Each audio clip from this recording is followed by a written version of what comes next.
Okay, good morning. How are you? I hope you're well today. I am still recovering from my big outing on Thursday. So this is the way EDS works, Ehlers-Danlos syndrome. The connective tissue in my body is weak. It's not strong. The proteins are made in a bad way. They work, but they don't really have the elasticity that they're supposed to. So when they become stretched, instead of returning to their normal size and tension, they rip and break at the level of the fibers. And so the fibers of collagen in the body are they're part of the membrane of every cell. They're part of the envelope of every organ that holds it into place. They're part of many organs. Um, the largest being the skin and the entire internal lining of the digestive tract.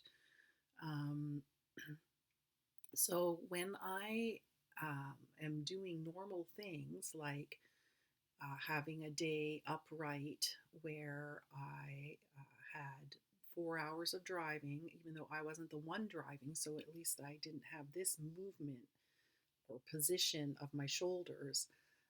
Don't worry about that. Sorry, it's this one. It's just paint.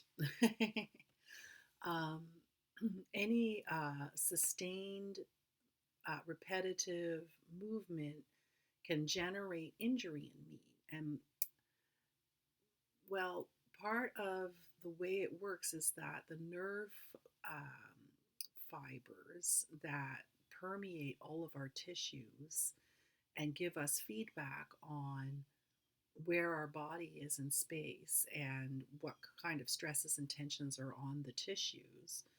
Um, because they're going through a matrix that's not so efficient, the nerve transmission of pain or of overextension, the proprioception that every human has is slow or altered in a person with EDS. So I can't tell from how I feel that I'm becoming injured. And then if I could tell, I could pull back and adjust my posture and adjust my movements, but I can't tell. And people with EDS cannot tell. And so what ends up happening is that normal movement and normal postures cause injury when they're held beyond what the body can do. And the body can't do what is normal. So everything hurts me. So I'm recovering. I had Friday was a day in bed, mostly in bed. I did push myself a little bit to do some gardening because I had bought some flowers and I wanted to plant them before they wilted. That was a mistake, but I knew I was being stubborn at the time and I knew it, and so there you go. It's not a surprise. But right now, under this shoulder blade, I have a muscle that runs diagonally through my body, like from my top of the shoulder blade to underneath and kind of in the armpit. Anyway, whatever that muscle is, I think it's called the serratus muscles. They're hurting a lot, and I don't know how to fix it. I really don't. All of these mini injuries that I go through, I don't go to the doctor for them because when I used to go to the doctor for them, the doctor would say, you need physiotherapy, or you need to rest it, or take some Robaxacet, or, and none of these things actually fix the problem. They don't help. They cover up the immediate, but physiotherapy inevitably uncovers a lot of muscular tension in weird places. And when we deal with that, it uncovers the fact that these joints are loose. So physiotherapy doesn't always work well for me. and it's painful.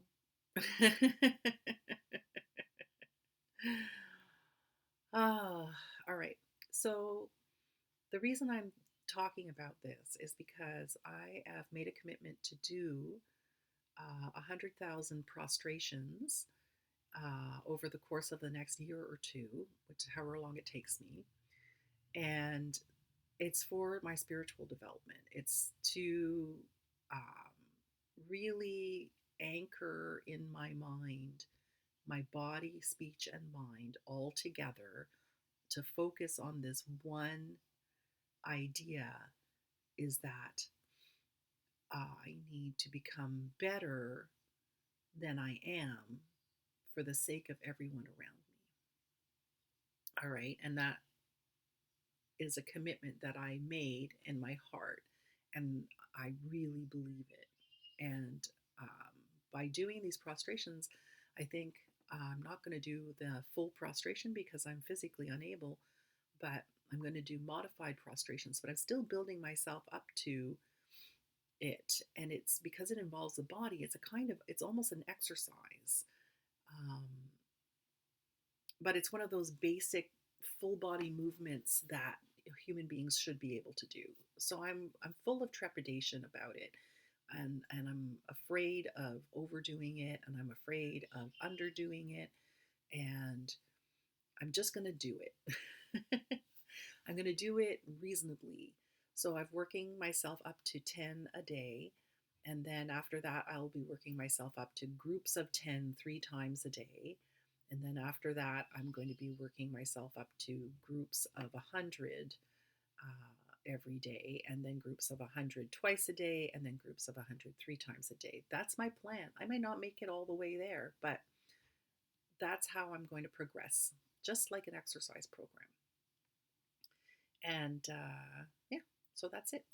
And that's in addition to meditation. And it's kind of like a yoga, I think. And I think it will help my body. I think in the long run, it will help my body. And I think possibly that that's what it's really meant to do. Not just unifying the body, the speech, and the mind into that action of putting oneself on the floor in prostration before the Dharma, the Sangha, and the Buddha, and it's really it's like a sneaky way that the sages had of making sure that a person kept up with their body and was able to practice the Dharma for as long as possible. So, yeah, that's going to be my physio. It's going to be my mental physio, my spiritual physio. All right.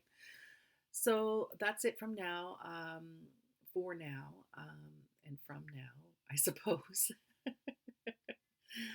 um, I'm thinking about June's art, and I think that June's art is going to go back to a little bit of carving, some lino printing.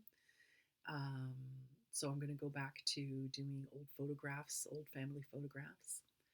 And there's one in particular that I'm looking at right now beyond the camera.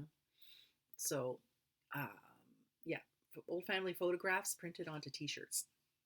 I think it's going to be fun. All right. So I'll talk to you later, and I'll keep you updated on all of my art all month long. And I'll keep you updated on all of my Buddhist adventures. Bye now.